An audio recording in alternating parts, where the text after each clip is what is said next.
ሂጂ ውጪ አንቺ ውጪ ነይ የሰማሽ ነው ሩታ ስሜኝ እኮ ተረጋጊ መጀመሪያ ሄርሚ የኔ ቆንጆ ከምን ሆነሽ ነው እንዴ?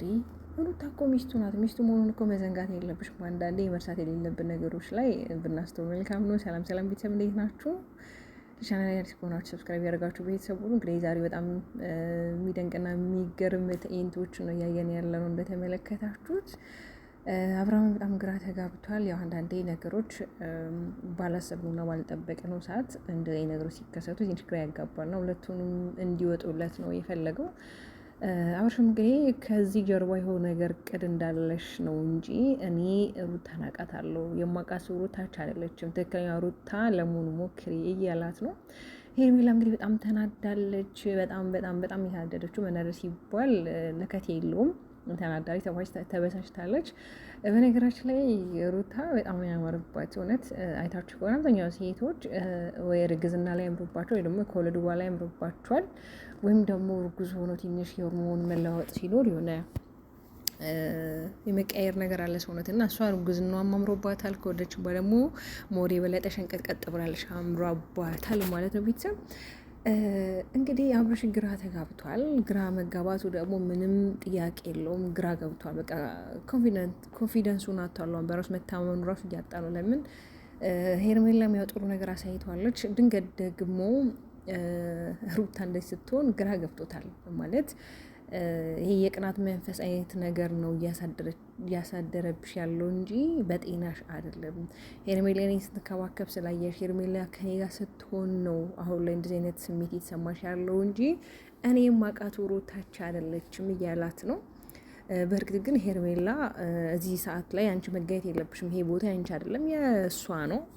ሄርሜላም ደግሞ ብትወጁም ብታፈቅሩም ብትፈልጊም ደግሞ በዚህን ያህል ልክ አይደለም። ለምን ይሄ ቦታ የሩታ ቦታ ስለሆነ ሁላችንም የምንፈልገው ሁለቱ ታርቀው ተስማምተው አብረው እንዲሆኑ ነው የምንፈልገው። ስለዚህ አንቺ በመሀላቸው ባትገቢ ድጋሚ መልካም ነው። ቢያንስ ደግሞ በእንደዚህ አጋጣሚ እንኳን ለቀሽ መውጣት ትችይ ነበር፣ ግን አንቺ ለቀሽ ልትወጪ አልቻልሽም። ያው ሰሞኑን አንቺ ስታናጃት ነበር ሩታን። ሩታ ደግሞ እኔስ ማን ነኝ? እኔ ከማን አንሳለሁኝ? እኔም እኮ አንቺ የምታደርጋቸው ነገሮች ማረጋግጦኝ አይደለም፣ ከኔ ነው ፍቅር የተማርሹ፣ ከኔ ነው መንከባከብ ነው የተማርሹ ምናምን እያለቻት ነው ሄርሜላ እንግዲህ ያው ብትንከባከብ ምን ብትዩም ደግሞ ያው የልጇ አባት ነው። አብሮ እንኳን የመኖሩ ሁኔታዎቹ ባይስተካከሉ እንኳን ቢያንስ አላደለ በልጃቸው ጉዳይ በልጃቸው ኬዝ በልጃቸው ማንኛውም ነገር መገኘታቸው የማይቀሩና ተለያይተው የማይለያዩ ጥንዶች ናቸው። ስለዚህ ብዙዎቹን እያስቆጥ ያለው እንግዲህ የሄርሜላ ሁኔታ ነው። ሄርሜላ አሁን ላይ የምታረጊያቸው ነገሮች ጥሩ እንዳልሆኑና ከሱ ጋር ሽንግሎ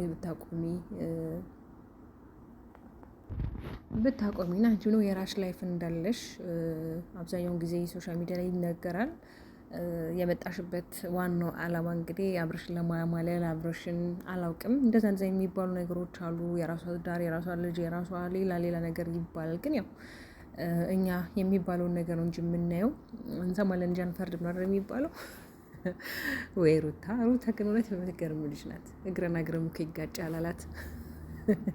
ለምን ያው እሱም ግራ ተጋብቷል። እሱ እኮ ይፈልጋታል፣ ሩታን ይፈልጋታል፣ ግን ግራ ተጋብቷል። በቃ ውስጡ ይፈልጋታል፣ ስሜት ይፈልጋታል፣ ያፈቅራታል፣ ይነበብበታል፣ ግን ደግሞ ግራ ተጋብቷል። ድንገት ስለሆነበት ይሄ ጉዳይ በመቀስበት ስለሆነ ግራ ጋብቶታልና ቤተሰብ ብቻ አንዳንድ ጊዜ ያው ነገሮች ለማስተካከል ስንል ሌላ ነገሮችን እናበላሻለን።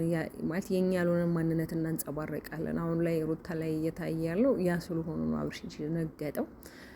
እውነት ለመናገር ሩታ ነገሮችን ሳታስመሲ ትክክለኛ ማንነትሽን አውጥተሹ እንደ ድሮሽ አብራችሁ ብትሆኑ በቃ ማጥፋትሽ ማጥፍቻለሁ ይቅርታ ማለት ይሄ አሁን ያለው ወይ ካራክተሯን እችኛዋን ሩታ ተሻት በፊት የነበረሽ ሩታ በቃ አብርሽ ከኔ እናንተ ከዚህ በኋላ አዎ ችግሮች ተፈጥሯል፣ ግን በቃ አለ አይደለ እኔም ሳስበው ወደ ራሴ ስመለስ ነገሮችን በይቅርታ አልፈን ወደ ነበርንበት ህይወታችን መመለስ አለብን ብለሽ ነው እንጂ ይሄ በምታሳያቸው ድርጊቶች ትንሽ ያው ሊያበሳጨው ሊያናደው ይችላል። ለመሄልሽ ማንነት ስለሆነ ግን በቃ አዎ የልጅሽ አባት ነው።